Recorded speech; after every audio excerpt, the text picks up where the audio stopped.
গীতা এলএলবিকে বিদায় জানালো প্রধান অভিনেতা।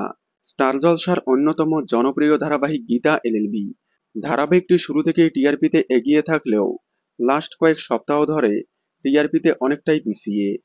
গল্পে নতুন নতুন চমক এনেও টিআরপিতে কোনোভাবেই এগিয়ে আসতে পারছে না। খুব শীঘ্রই হয়তো টিআরপির কারণে বন্ধ হয়ে যেতে পারে গীতা এলএলবি।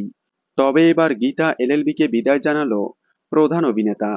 গীতা এলএলবিতে প্রধান নায়ক নায়িকার ভূমিকায় দেখা যাচ্ছে অভিনেতা কুনাল শীল এবং অভিনেত্রী হিয়া মুখার্জিকে। এছাড়াও সেকেন্ড লিড ভূমিকায় দেখা যাচ্ছে রাহুল গাঙ্গুলি এবং সংঘমিত্রা তালুকদারকে। তবে এবার গীতা এলএলবিকে বিদায় জানাচ্ছে অভিনেতা রাহুল গাঙ্গুলি। কারণ জলসায় আসছে রাহুল গাঙ্গুলির নতুন ধারাবাহিক কম্পাস। এই ধারাবাহিকে নায়কের ভূমিকায় দেখা যাবে অর্ক প্রভকে এবং সেকেন্ড নায়কের ভূমিকায় দেখা যাবে তাকে। এ কারণেই হয়তো গীতা এলএলবিতে আর দেখা যাবে না তাকে। গীতা এলএলবিতে রাহুল গাঙ্গুলিকে আপনারা কতটা মিস করবেন কমেন্টে জানাবেন।